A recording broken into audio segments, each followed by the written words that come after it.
Hello everyone, welcome back to Chibi and Chilled Anime Podcast, the podcast that talks all about all things anime, all things manga, anything that you're kind of thinking Japan related, it's about anime, it's about manga. I'm going to be talking about it on this podcast, so be sure to subscribe to make sure you don't miss an episode. So I'm your host Ryan, and I'm a massive anime and manga fan, and I have been for many years, since the 90s, since I was a kid. And that fad has never truly ended. So a few things before we dive into today's episode. Down in the episode show notes you'll find links to my Etsy shop where you can find a bunch of anime themed goodies for you to shop and enjoy. So there's pin badges, there's stationery, there's keyrings and more. Whether you're a One Piece fan, a Jujutsu Kaisen fan, a Pokemon fan, a Mario fan or anything else, you'll find a goodie on the shop for you to check out. There's something for every anime and manga fan over there. The link is down in the footer in the show notes, so be sure to check out my Etsy shop, Chibiweeb Merch on Etsy. If you're a gamer, much like me, then why not check out Razer? You can find a bunch of accessories from mouses, keyboards, headsets, mouse mats and more, to the bigger stuff like gaming laptops and desktops.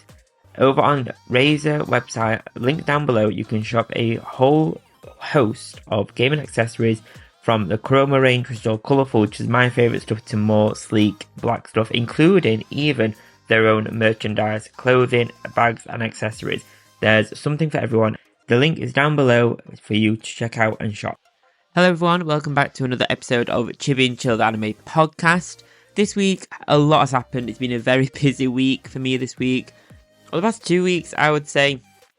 Passed my driving test, finally got that done, finally a milestone achieved, so super happy about that. On my Instagram you'll see the One Piece Luffy car air freshener that I've added to my car, so very excited, finally able to just take myself off where I need to go, like a TK Maxx, or it's TJ Maxx isn't it in America, or a Smith's to check out the Funko Pops, all that kind of stuff, so very excited. And this week I've made a good little bit of progress on my anime watch list. I've managed to somehow really make a dent in my watch list. I've completely caught up with Solo Leveling, and oh my god, once I watched episode 1 of Solo Leveling, this was an anime that is one of the latest ones to come out of the lineup, and one that got so much hype. This one, I'm sure you'll understand the hype if you watched it, but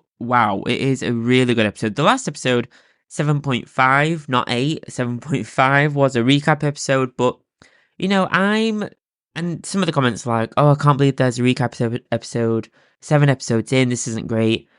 But you know, I think I'd prefer them to do something like that instead of kind of rush an episode out. I'd much rather them take their time and tell a story and give us the same quality that they have been giving us. But wow, if you haven't checked that, if you're a gamer, definitely check this episode out, the series out. It is so good, and I love the kind of like, it's got a very heavy game aesthetic to it, game narrative to it, but it's so good, and the animation is amazing. And this week I've also managed, over the past 2 weeks, to completely start and catch up to the Apothecary Diaries, and that has been on my list since it very first got announced, and I finally managed to catch up and watch it, and that has turned into one of my absolute favourite anime. Like, it is so different, and it's set in old Japan, which to me is an instant win. If an anime is set in like old style Japan, I am so there for it. But the I can't even say it. I'm so excited.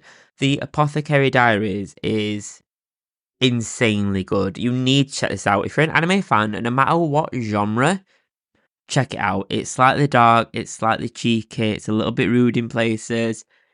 It's so mysterious, and it's so gorgeous to look at. Honestly, I cannot rave about this anime enough. It's on episode 21, I believe, at the minute, and there's only 24 episodes of the first series, so I can only pray and hope that there is a season 2 of the Apothecary Diaries coming soon. I already need to know now that more is coming when this ends, because wow, honestly wow. But enough about that kind of stuff.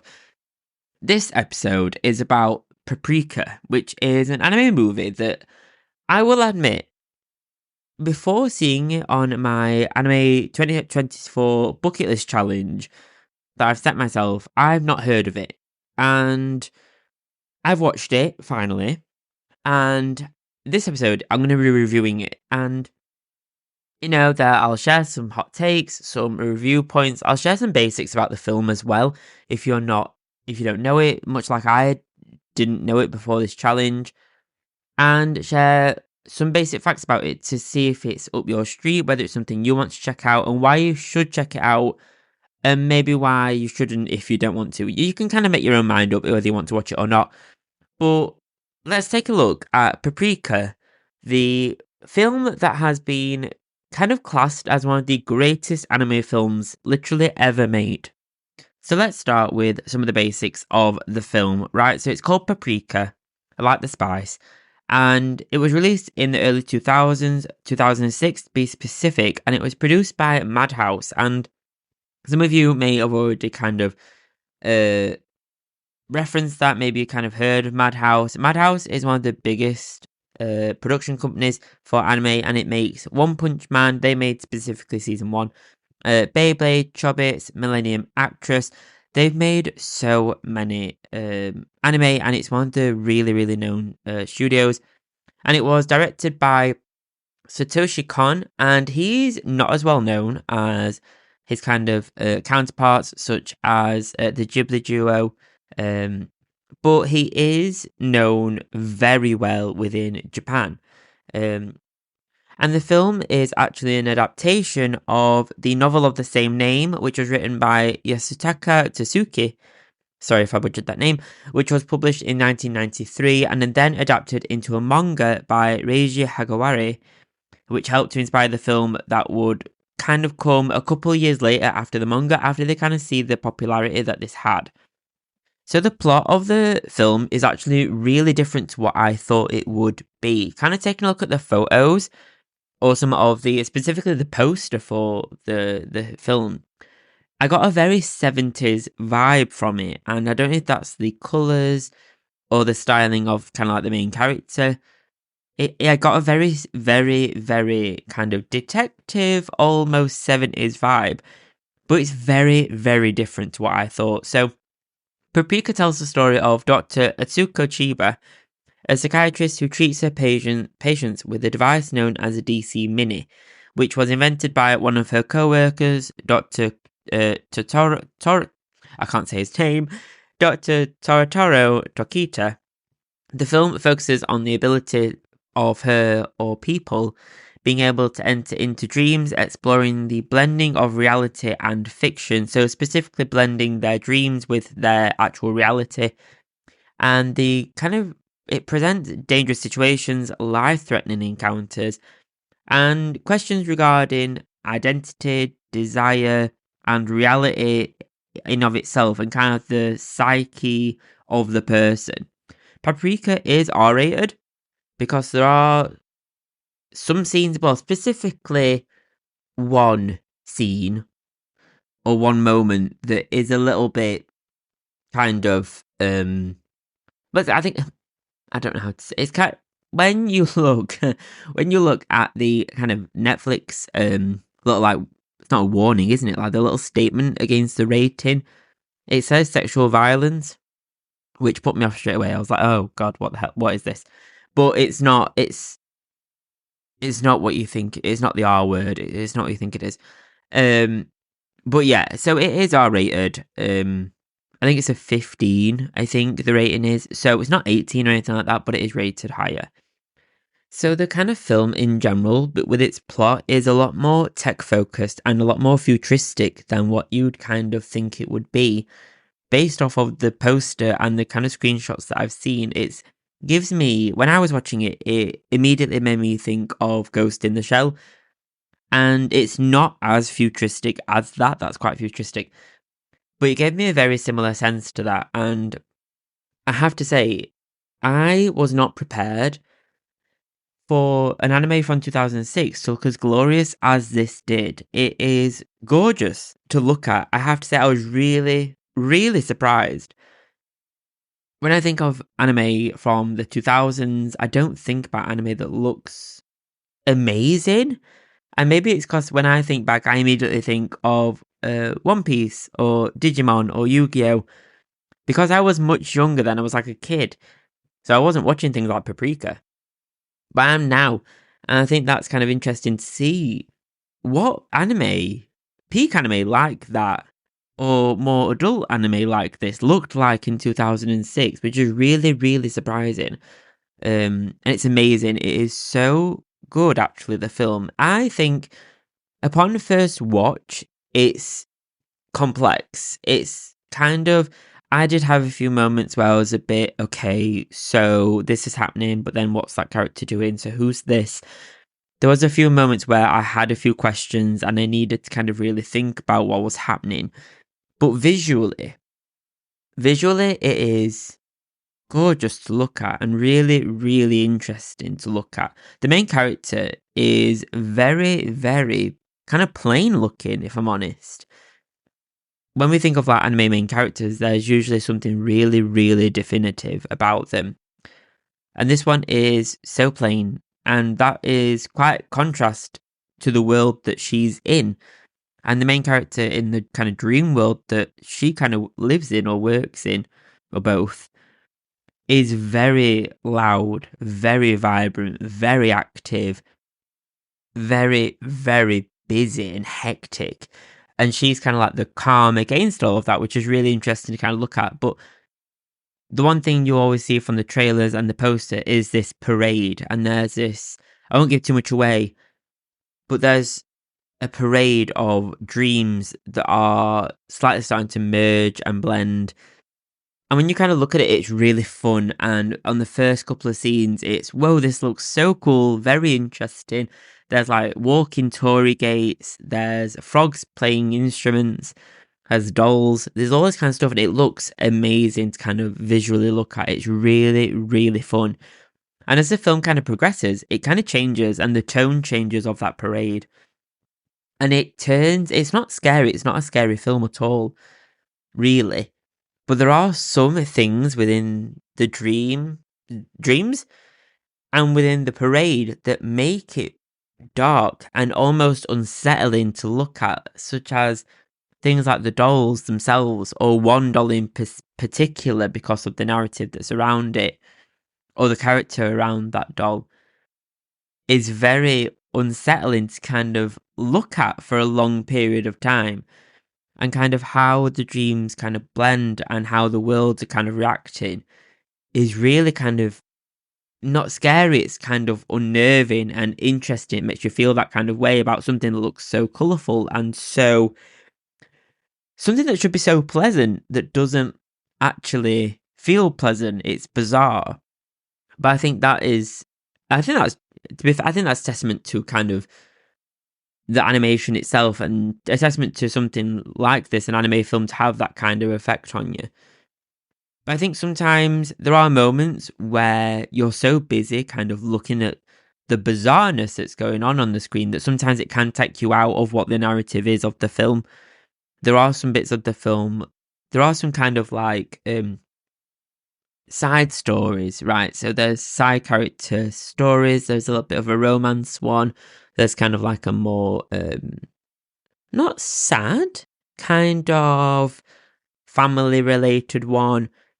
And sometimes I have to say that those took me out of the main story a little bit. They kind of felt a little bit forced into there just to kind of fill some little bits in. However, they were warranted, I guess. There are some really cute little Easter eggs in there. The director is known for Tokyo Godfathers, and that is, again, very acclaimed. And that is also on my watch list. So that is also on there as well. So I'm actually, after watching this, I'm a little bit more hyped to watch that as well. That's much more of a wintry anime, much more kind of festive, I think. So it's going to be a little bit weird watching that in like summer or spring, but that's okay. It doesn't matter.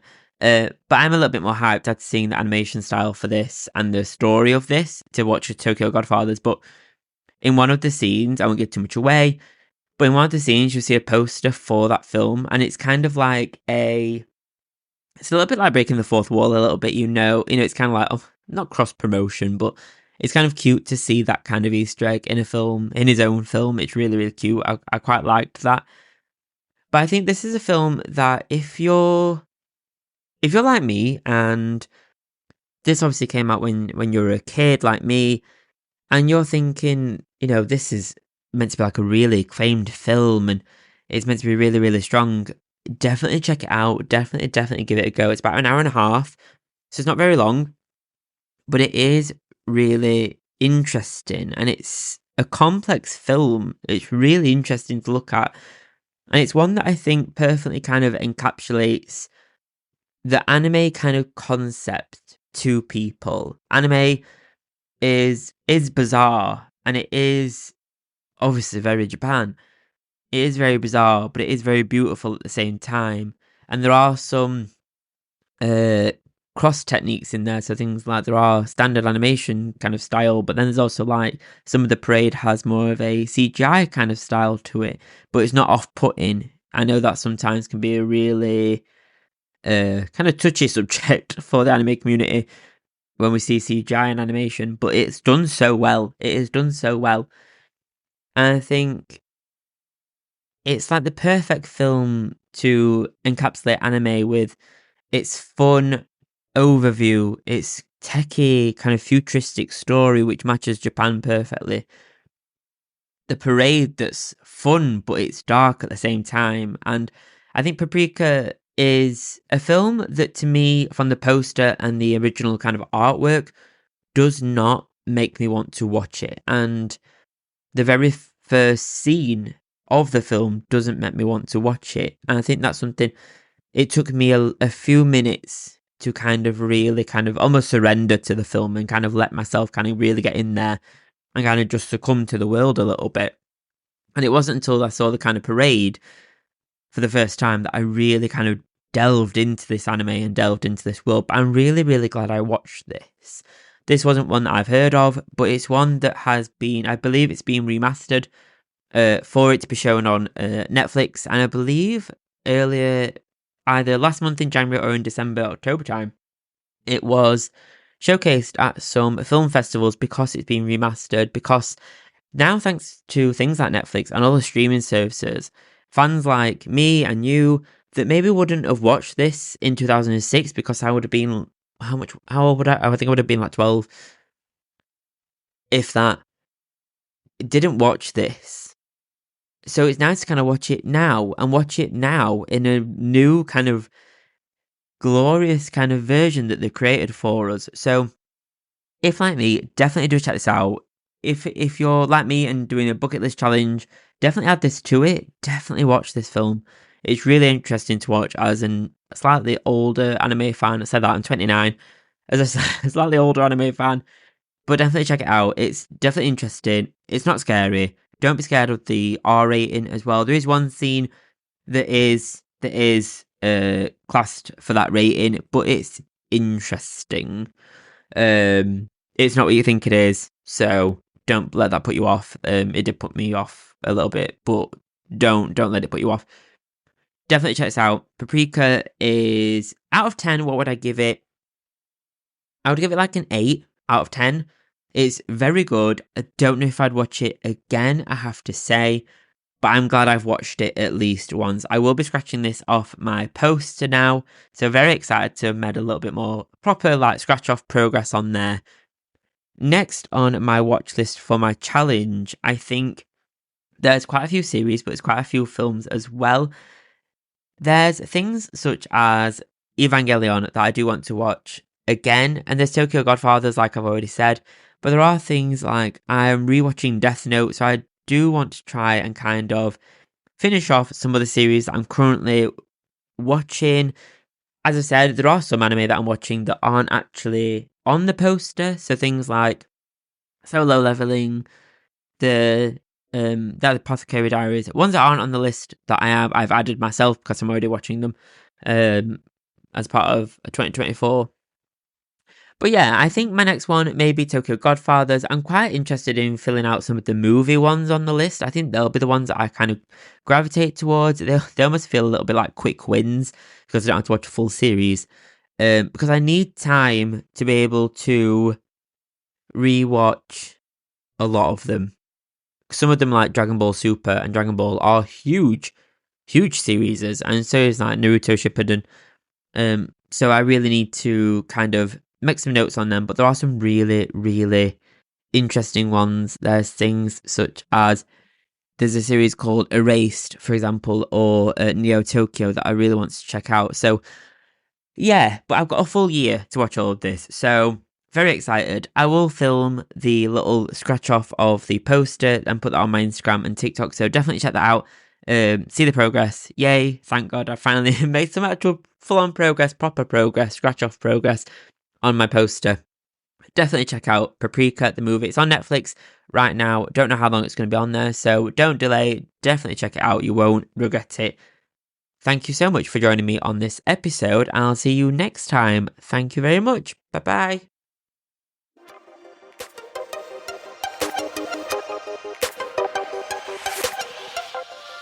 Thank you so much for joining me on this episode of Chibi and Chill, the anime podcast. Thank you so much for every listen and download. It really does mean a lot to me. Thank you so much. From one week to another, thank you. Please do leave a rating and a review on the podcast platform that you're listening on this to. It really does support the show. It only takes a few seconds and it's free. I cannot ask. If I ask one thing of you, I'd ask that. Please do leave a rating and a review. Even if it's not great, please let me know. You know, it's even a bad one. Well, bad press is always, what's the saying? Any press is good press, I guess. Oh, that rhymed. So a rating and review would be great. It really does support the show, so thank you so much for whatever kind of review you do leave. Sometimes finding a birthday card or an occasion card can be a boring task. However, I have some anime themed cards on my Thortful.co.uk creator profile, which is found in my links on social media.